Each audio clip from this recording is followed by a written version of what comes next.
I love being here and beingness. This morning, you mentioned the senses, and that's how we perceive. And then you said something like, "Want to know what this is like, or when the senses aren't operating, we'll find that at death." I'm really fascinated with, not in a morbid way, but in an including way of death, that this life isn't separate from death, and in this beingness, there's almost a sense that there's an intimacy with what we call death. And I'm intrigued by that, with what you've tasted or seen or know, because it doesn't, the knowing doesn't go very deep here yet about that. Mm. Yes.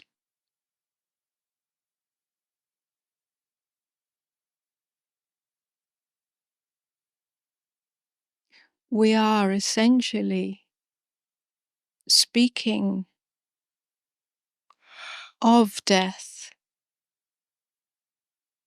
when we speak of freedom. That death is essentially a psychological death, in the sense of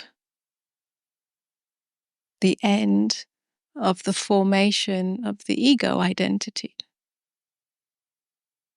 which is available to us in life and at death.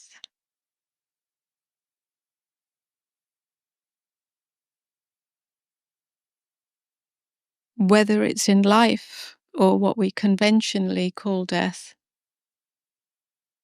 it's still about surrender. It's the final, it's the exhale. It's the let go. It's the undoing, which we are here being invited into the undoing whilst we're still alive. That's freedom. And then at death, there is another undoing, but it's essentially the same undoing. So when we, if you like, investigate or examine through meditation, through the soft touch, through inquiry, and so on, what remains, what is essential in this, what remains when the self-identity comes undone, what remains when the narrative of me and my life comes undone, what remains when the function of the mind comes undone, or the mind is no longer the driver. What remains in all experience, the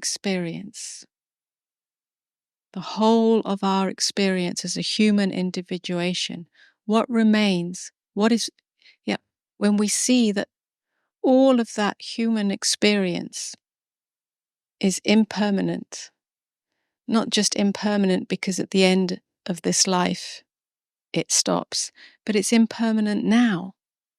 There's no single experience, perception, sensation, emotion, thought, idea, belief, opinion, standpoint that actually has any lasting substance. In the moment, it appears and then it disappears. It may be replaced by another one, similar. So we think there's a seamless experience or a seamless sensation or emotion. It's always here, it's always here. We try and get rid of it. But if we really examine it, it has no true substance, it's always an appearance. There's always a gap of space somewhere. It's always appearing in space and dissolving back into space. Yeah? So if we look at what's actually essential and unchanging throughout all that, then we get a taste of death. Of course, death, physical death, as we know it, it has many other beliefs in it, most of them unexamined, which is about the body and who I am and whether I will continue or have an experience after death, or whether I'll come back. But we cannot know that until that moment. We can only know that a certain aspect of that death, a certain quality of that death, now.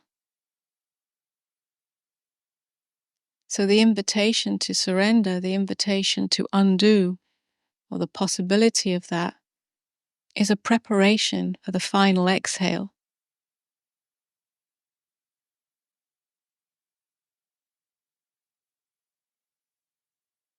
Yeah, if we understand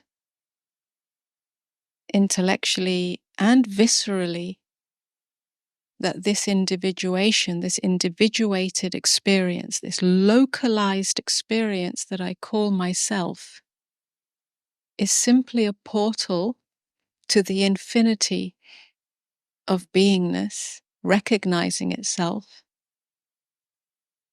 whilst this individuated existence continues, then the layers of identity of me and my life, me and my body, me and my mind can come undone. And that's a preparation for the final merging into infinity.